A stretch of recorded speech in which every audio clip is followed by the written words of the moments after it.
according to the latest edition of a yearly report, teens and young adults do not want to see as much sex on screen. That's right. You know how it's like sex sells, put it on the silver screen, romance, Nope, not interested. You know what they want? Platonic friendships. Boring. Just kidding. No, that's fascinating.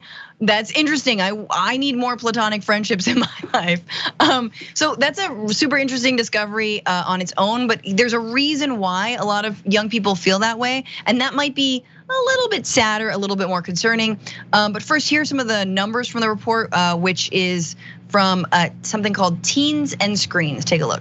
I would prefer to see, instead of romance, more platonic relationships and more familiar relations. When there's media that has too much sex, me and my friends often feel uncomfortable. My friends and I maybe awkwardly bear through it. I think that sex should be shown accurately. Yes, I do believe it'd be compelling for a series or a movie to include or develop a character that is asexual, aromantic. I'm definitely more interested in seeing the diversity of sexuality, including aromantic and asexual people, because their stories deserve to be told as well. So there you go. There was a 51.5% of Gen Z are like, hey, platonic relationships, why not?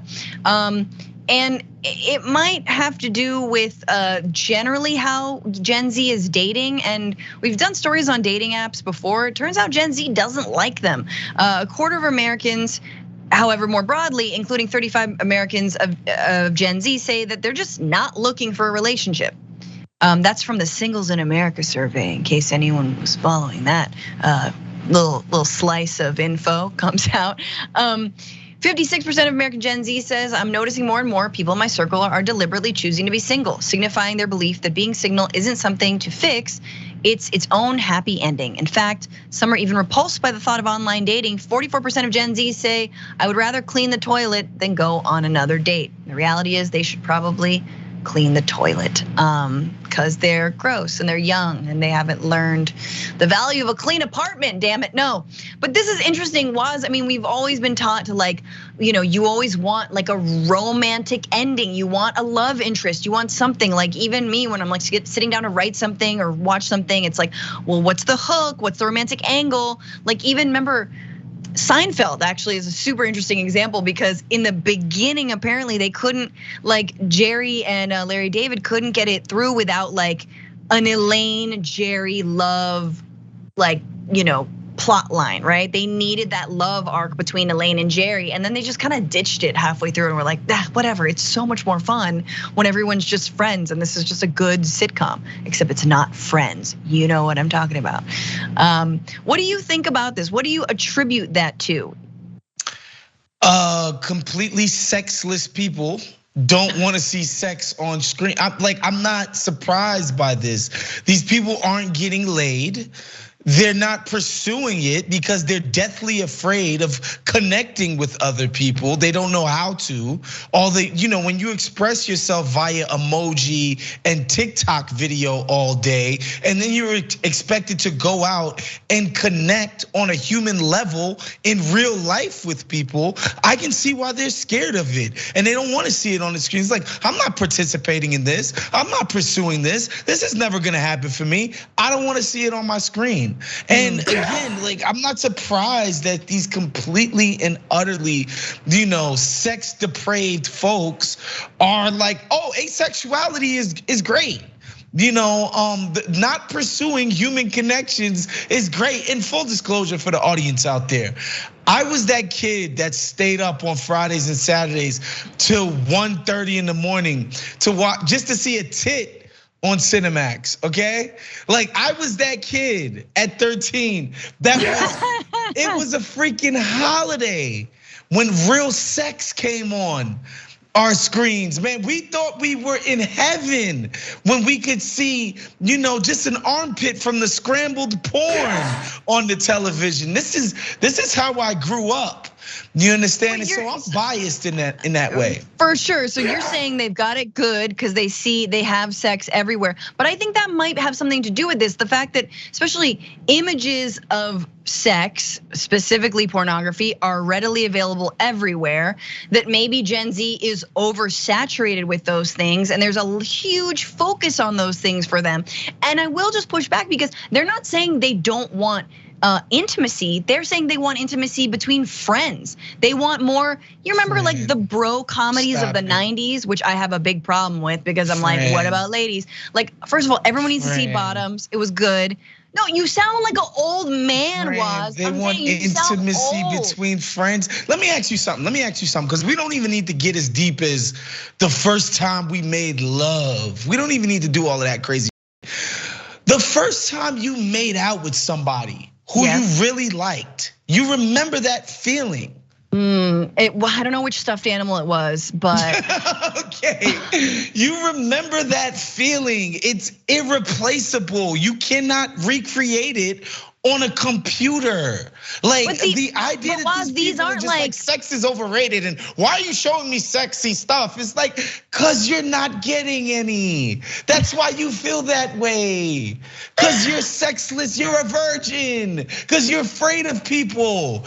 Go out, connect, embrace each other. You won't feel so freaking cringy when you see people on screens embracing each other. These are not different types of human beings, friend. We all remember our first connections, our first love connections. That goes beyond the first time we got some great oral.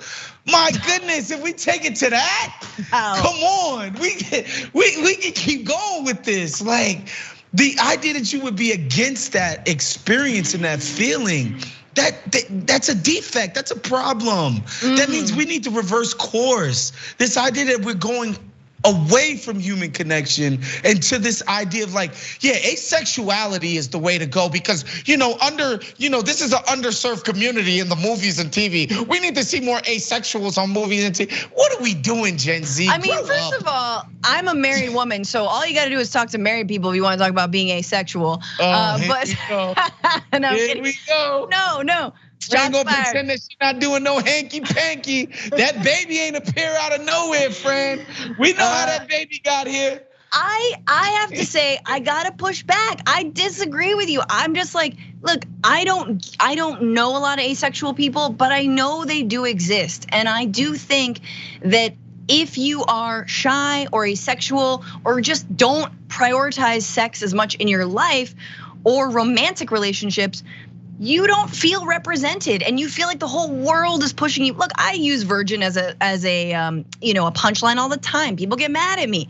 And I agree that at some point it's like, why do we all have to be so sex focused? And especially in a culture that is so inundated with images of sex, that I will have to say that there's a difference between sex right now and intimacy. And I think maybe what Gen Z wants is like actual intimacy, relationships, laughing together, soulmate stuff, like real beautiful friendships and relationships. And by the way, Gen Z is not the youngest generation. Like, first of all, Gen whatever the hell comes after Z, Alpha, Gen Alpha is. I hope I never meet him. I hope I never meet him. I hope I never cross paths with him.